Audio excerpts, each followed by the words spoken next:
Welcome to Starkey Soundbites. I'm your host, Dave Fabry, Starkey's Chief Hearing Health Officer. Now, Protect Your Hearing Month is every October.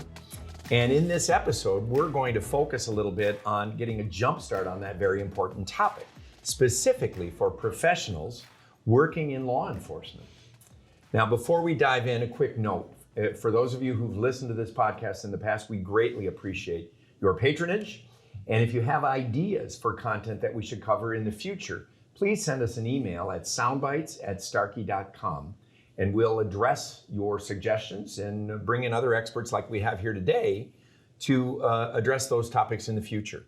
But I do want to, I'm deeply privileged to have Stuart Bedics with us today and Michael Scholl. Now, Stu, you have a 40-year career in law enforcement. And most importantly, and lately, you were chief of the Arizona State University Police Force, correct? Correct. And thank you for having me here. I'm quite honored to be here. Well, it's a pleasure. And I know we're going to do a deep dive a little bit on your personal experience, and then as well talk a little bit about how it is that we can focus on preserving the hearing of those who are protecting the public. Yes. And Michael Scholl, Stu's had a 40-year career. I say you haven't worked really at anything because you love what you're doing, but you do really and are distinguished by two titles at Starkey. Not only are you the Chief Business Development Officer, but you're also the Executive Vice President of Corporate Relations. So Michael, thanks for coming back to Starkey. It's great to be back here, and this is such an important topic. And, it really is. You know, we all spend so much time talking about, hearing prevention, conservation. It's great to be here talking about sound gear. It's a really important topic, especially during this important month. Yeah, I think many people have said, it's strange for a hearing aid company to be focused on trying to protect hearing when really we'd be looking at trying to generate more business. But as I've said, not kiddingly at all, there's plenty of business for us to go around. There's the stigma that is associated with hearing loss and the use of hearing aids. And sound gear is our effort to really address, rather than fixing things after they're broken, let's try to address things up front and protect those people who are in noise. Well, and as you know, Dr. Fabry, we're always talking about the comorbidities related to hearing loss, right? So exactly to your point, let's protect individuals' hearing and let's prevent those on the front end, so individuals have the ability to live a long, fruitful life. Yeah, and we know that while hearing loss can strike at any age, the most likely factors after birth and genetic conditions that can cause hearing loss at a young age, birthdays and noise exposure will contribute to hearing loss, and they're inextricably intertwined. So, Stu, let's talk a little bit about your personal experience. We know that you have a son-in-law that is well familiar to us. Correct. Blaze Delfino. Can you give us any dirt on him that we can use? But we know that hearing has been something that you have awareness for more recently. Yes. And then while he and his wife are working to deliver a grandbaby to you, which we're excited about. Yes, we're very excited about that. And we also know that hearing has been an issue that has been on your mind, not only from your 40 years in law enforcement, but also personally. Can you talk a little bit about that? Well, knowing Blaze, and it's funny because my career in law enforcement goes back to 1984. Graduated from the police academy, and boy, it seems so long ago. But over those years, just, being involved with the foremen I worked with over that span, either as a chief or assistant chief, and the whole time, never really focusing on hearing protection because I never knew what was out there until my son-in-law said, "Hey, we'd like to come in and show you some of their products that Starkey offers," and so we were open to that. But I mean, for years, it was just wearing the earmuffs or putting into foamies, and I was under the impression that's all that was out there, as well as my officers. We would go to the range and, here you go, set of earmuffs, or they'd give us the foamies. But that was the only place we were protecting our hearing. Right. And there's a lot of different things that happen in a police officer's life. So, usually the range is the part that is what everybody focuses on because of the gunfire. It's very loud, and it can be very damaging to your ears. There's been a number of times where I'd be standing on the range and I didn't have my ear protection on, and somebody would fire a gun, and boy, does it wake you up right away. But there are other things that, concern me with, for example, going into a building with an active fire alarm blazing. They are very, and I'm sure if somebody, accidentally burns their popcorn or something and sets off the fire alarm in this building, it's loud. Absolutely. But when everybody else is getting out, the police officers are coming in, and they don't have the ability on the road to have their earmuffs or their foamies, in their duty bag. So those are some of the things that we considered and thought about when I was at ASU, and we found out about the SoundGear product. And one thing I was going to say is police officers, as you mentioned, certainly the range is an area where you're shooting a lot of rounds. You've got people shooting in close proximity, much more so than the average hunter. And so by virtue of that alone, they're at elevated risk for noise-induced So they're loss. required twice a year to qualify, and that's a few hundred rounds each time. But one of the things that we focused on at ASU is, so you have the officers that do it twice a year, but then you have your firearms trainers that do it every day. Yeah. So I had a 12-man firearms training unit at ASU, and when we decided to protect their hearing, those are the people that we started with. Yeah. We went after those 12 officers, and we're like, we want to get a product for you. And then coincidentally, we had 8 new recruits who were going into the police academy. And I said to my command staff at the time, I'm like, why don't we start protecting their hearing right from the get-go? So these are 8 brand new officers that are going to the police academy, early 20s. Let's start protecting their hearing now instead of trying to do something 5, 10, 15 years later when maybe it could be too late. Yeah, well, you talked about that you entered the police force in 1984. Yes. And at that time, although OSHA laws were in existence, non-compliance was probably a greater issue with people knowing that they had foamies. But what's the challenge for that when someone is not at the target range, but out on active duty? Do many officers, going back to your experience as a young police officer, and then continuing to then where you're supervising large forces, what's the problem with foamies? Are people wearing them? No. What they're doing is if they come into an environment, they just go in and risk it. They're not wearing any hearing protection.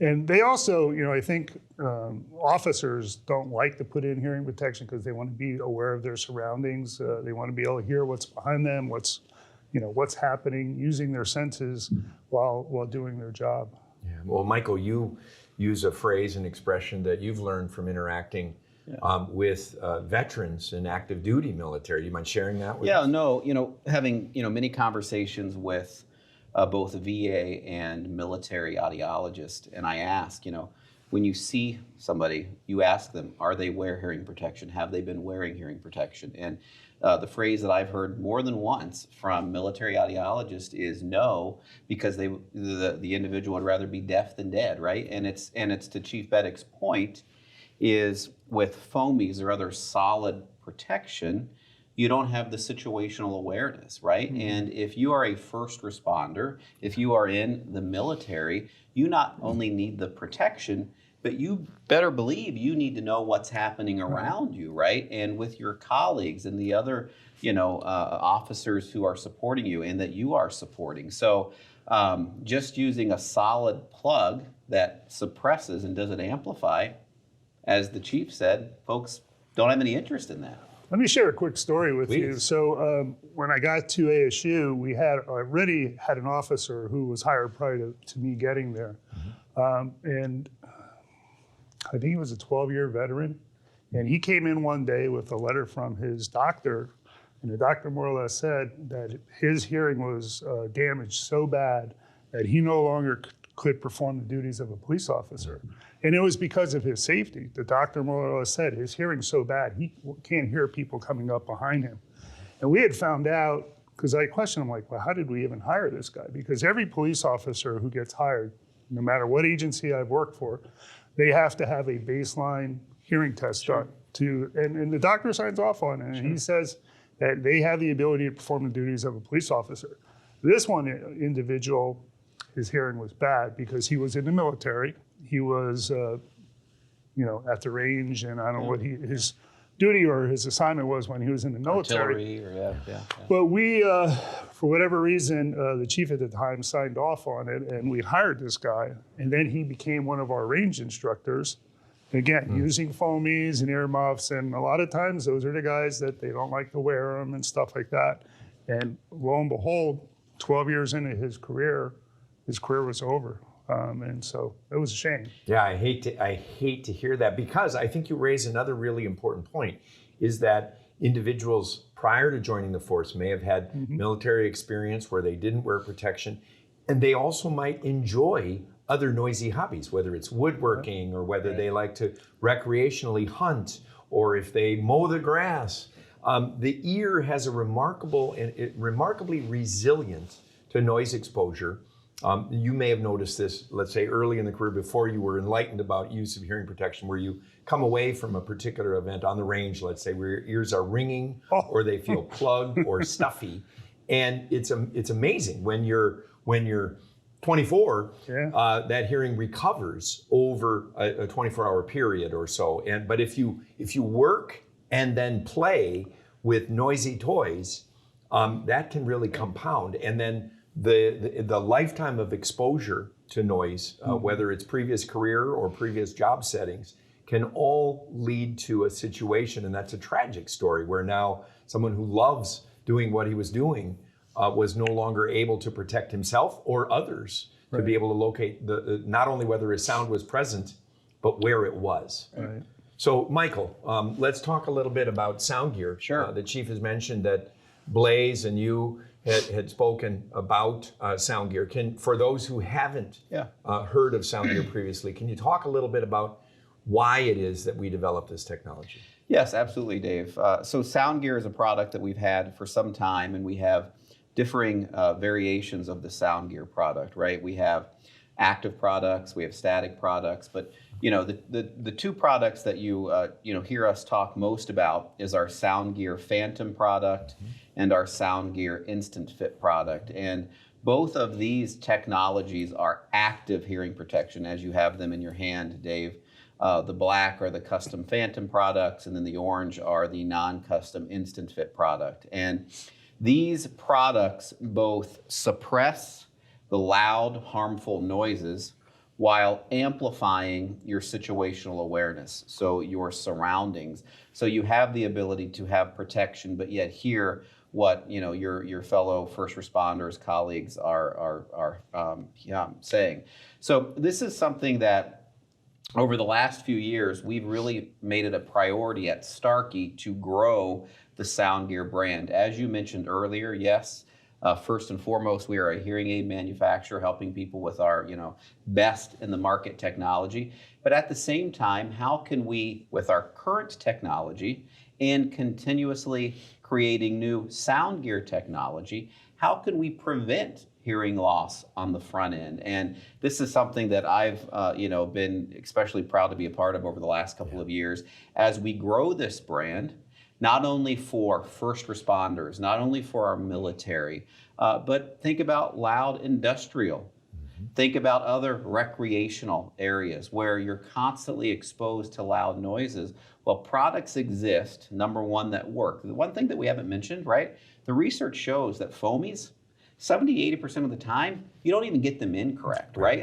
They're sticking halfway out of the ear. If I can see most of them, no. So using it is one thing, but are you properly using it, right? So here is technology that delivers the protection, delivers the amplification, and certainly the custom product, right? Guess what? There's only one way to put it in because it's custom to your ear, the Phantom product. So we're really proud of prioritizing this.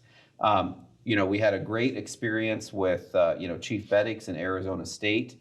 And over the last couple of years, we've been growing our SoundGear market federally with the Department of Defense. They're in the process of procuring the non-custom Instant Fit products. Our military men and women and folks within the VA have the ability to purchase our Phantom products. We're seeing that growth in that area.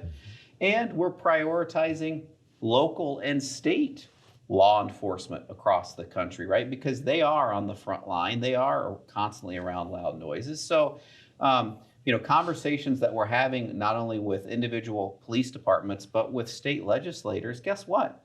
They want to help protect individuals' hearing in their state. So, SoundGear is something that, from the top down, we've made a priority, and there's a lot of potential to continue to grow that brand over the next years. So Chief, then let's talk about at ASU, how did the process go? You had to get approval for support to try to come up with protection, Right. and was that a difficult process? Did you meet a lot of resistance? No, to the contrary. So Michael and his team came in, and just like any other salesperson, we had a meeting. Our command staff sat around the table. They showed us their products, and we did a couple tests. We had a couple officers get the sound gears. And then, as I mentioned previously, we bought them for those 8 new recruits. Right. And we didn't buy them until we got positive feedback. So the first group, I think there were 7 of us who got the SoundGear Phantoms. Phantoms, the custom ones.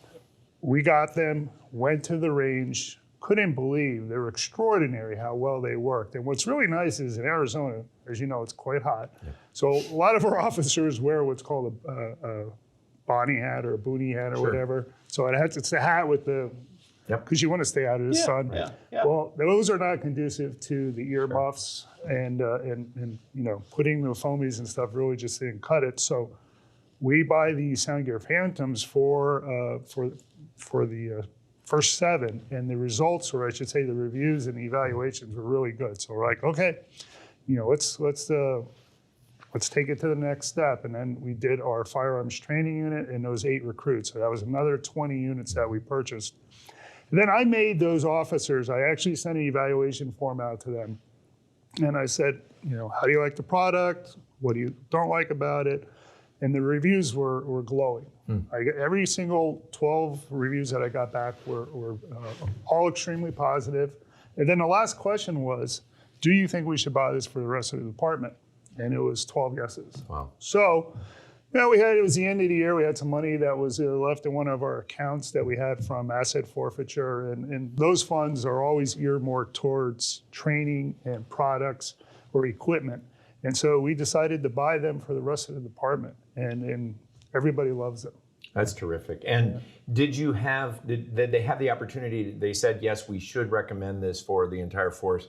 Did they give specific reasons? Because I can think of a couple, but I was wondering if any of those reasons came out in their suggestions. Well, a lot of the things I already highlighted. The ease of use, the custom, the ability to have them in. When I wore mine, I have a set. I put them in when I got to the range, and I didn't take them off or taking them out until I got in my car to drive home. Yeah. Because you can leave them in. You're able to hear the range instructor, telling you how many shots to fire, how many, you can hear when people are firing alongside you. You can hear when people are behind you. And it's so funny, one of my older officers, and it's funny because me and him kind of we had a debate of who was serving the longest, and he has me by a year or 2. When he had his, so here's an officer who was wearing hearing aids. So he would have you can see the hearing aid behind his ear, and we gave him, he was one of our firearms instructors, and I gave him his sound gears, and he stopped me in the hall one day. He goes, Chief, these things are great. He goes, I can't hear anything with them. And I said, did you turn them on, Ron? He goes, huh? Yeah, he was only experiencing the passive protection. Yeah. When we turned it on, it was like the first time he was able to hear it. He was like, wow. He goes, now I could be at the range and I actually can hear people. Because he had to take his hearing aids off probably when he was at the range, especially if he was putting foamies in or if he was using the earmuffs. So that's just one example of an older officer who was embracing technology. And boy, did it just, the look on his face was like, this is amazing. I love that. And the question I have then, a follow-up of that is, you talk about most of them using them on the range. Mm-hmm. Do you have any? You talked about that other use case where you're walking in as a first responder into a situation where there are sirens and alarms and other things going off that are pretty loud and difficult to understand, but they could still hear to communicate with each other. Do any of them use them in an active duty kind of? So we encourage them when we bought them. They all have them. They're all small case they could keep them on their pocket somewhere. A lot of them wear outer duty vests that they could put these in. We have a brand new 6,000 seat arena on campus where the Coyotes used to play, but then we also had concerts. And the officers, because it was so loud inside there, it's a closed environment. So they were wearing them at the concerts. If they're walking into a building with the fire alarm going off, home football games. We have 65,000 people in a stadium, and there's pyrotechnics going off and stuff like that. And what's the beauty of it is if you're just putting in that passive hearing protection at a concert or something like that, now you can't hear your radio. But with the Phantoms, you're able to hear the radio because it picks up those other noises. That's the great thing about the Phantoms, and we talk with law enforcement folks across the country about this. There really isn't a situation when you can't have them in, right? Because they're a custom, because you get the protection and you get the situational awareness, right? Whether you're driving in your squad car, whether you're out at an event, we see a lot of utilization of these at large sporting events, right? Where perhaps the university has their own police, or they'll contract with the local sheriff or state highway patrol, who then use these because it does get loud, as we can all attest to in these events. So the great thing, because it's custom, because you get the amplification, it's Bluetooth, it's rechargeable, there really isn't a situation while you're on active duty, Right. that you can't utilize this product. Right. And going to that, I mean, I think my dad worked at a paper mill in Wisconsin where he was in continuous noise throughout the day. So he needed the best passive attenuation that he could receive. Right. You've highlighted several cases that I didn't even think about before, where it's sort of you're going in from quiet into noise, then back out again, and always wanting to be able to hear and locate where sounds are. That I think really make a compelling argument that this should be table stakes for every police force and first responder. Well, and it's funny because, and that was part of my selling point when we as a command staff, because it wasn't just my decision, we sat around a table and our command staff together collectively decided that we were going to move forward and make this purchase. We buy equipment for our officers. We buy them bulletproof vests. Right. They're not cheap. They're over $1,000. And hopefully the officer never, ever uses that during his career. It's a piece of equipment that we hope they never use. Well, when we made this purchase, we knew they were going to use them. We knew they were going to use them at the range. They were going to use them in the arenas, inside the buildings during fire alarms. And we're taking that proactive step to prevent and protect their hearing so they could work 20 years they or could work 25 their full years. careers. Yes. And the other piece, Chief, if you don't mind commenting on, I think Arizona State did a great job. I mean, obviously Arizona State, the university in general, is known to kind of be on the forefront of embracing new technology and developing new technology, and as a university.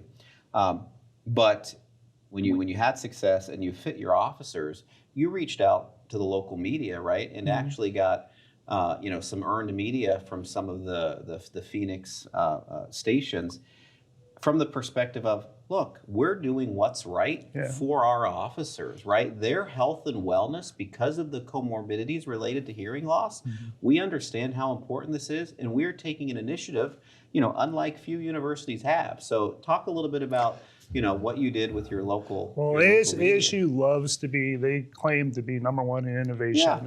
President Crow, over the years, I think it was like 7-8 years in a row, number one in innovation. So that was one of our talking points. Like, we want to be innovative because we knew there was nobody else in the valley, the metropolitan valley of Phoenix, that had this type of hearing protection. And lo and behold, we found out that we're one of the first departments in the nation to actually do something like this. So we contacted the local media stations. We're like, hey, how about a feel-good story? Because too often you turn on the news and it's something negative. Right. We're like, how about a feel-good story? Here's something we're doing for our officers. We're being proactive and we're purchasing them equipment to help protect their ears. And they all jumped on it. It was on the 5 o'clock news. Our own media department did a story on it. It's on our website. So very positive.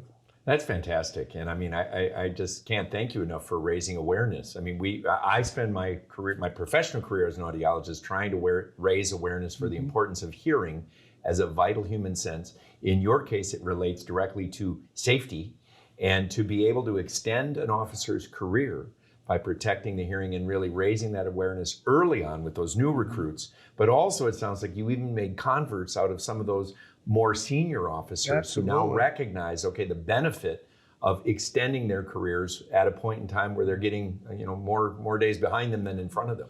I had a senior firearms instructor came up to me and shook my hand. He goes, "Chief, best piece of equipment you ever bought for us." Wow. Well, and so although the majority of our audience is professionals, dispensers, hearing instrument specialists, and audiologists, there are also maybe consumers out there who listen from time to time, and I think for this episode. So if you are engaged in noisy activities, and particularly like intermittent activities like that, where foam ear protection isn't convenient or you don't use it, and if your ears ring or are plugged or you're noticing difficulty with your hearing, seek out the help of a hearing care professional who can talk to you about the different options. Go to starkey.com or the SoundGear website, which I'll throw to Michael in a minute, but to help see what options exist for you. But importantly, as the chief said, with these Phantoms, which are custom, it's really critical that you see someone who's comfortable making impressions in your ears and getting a good fit, so that, as you said, you'd wear them all the day, the full day, or however long you're at the range, and forget to take them out until you get into the car. That's great. But that's crucial, that a good impression, that's a good seal, provides that comfort and fit and all-day comfort. And for those of you, who are on or listening to the podcast that are hearing professionals, many of you have local universities in your backyard, colleges, police departments. Reach out to somebody at the local university or at the police department within the university and talk to them about hearing protection. Reach out to, you could reach out to me or others on the SoundGear team, and we can provide information to help you go in and make the case to your local department about the importance of hearing protection. Because clearly, as we heard from Chief Bedics and the use case at Arizona State, this is a product that officers want to wear, and it is making a difference. So think about ways in which you can spread the message about SoundGear in your local community to law enforcement, first responders, and others. Website for SoundGear? SoundGear.com. Okay. And for professionals or end users alike. Absolutely. Well, Chief Bedics, I can't thank you enough for your service. Thank you. And also for being with us here today to spread the word about your efforts, which really are remarkable in the way that you did this at the grassroots level. I don't want people to be like I was. We more or less had our head in the ground, and we didn't know this type of technology was out there. And anything that I can do, or my team was able to do, to spread the awareness, and because it needs to be known that it's out there. Yeah. And now you have moved from ASU, correct? Well, I actually retired. Yeah, so now you're in South Carolina. You're going to be chasing down your grandchild. Yes. I love that. And congratulations on retirement. Thank you. That is a well-deserved honor. And I can tell you, as a grandparent myself, nothing better. So look forward to that next stage of your career. To be able to now, with the protection that you provided, to hear that grandbaby when they're born. Michael, thank you as always for being here and for offering this up to see people at www.soundgear.com. Right. As well, I'll reiterate what I said at the opening. If you have ideas for future topics, this was Protect Your Hearing Month, and SoundGear is the appropriate topic. But if you have other topics, send us an email at soundbites@starkey.com. Thank you for listening. If you enjoyed this episode, please share it with your colleagues or friends. Like and subscribe so that we can continue to offer great content for you in the future. And until then, I thank both of you for being with us today, and we look forward to seeing and hearing from you again very soon.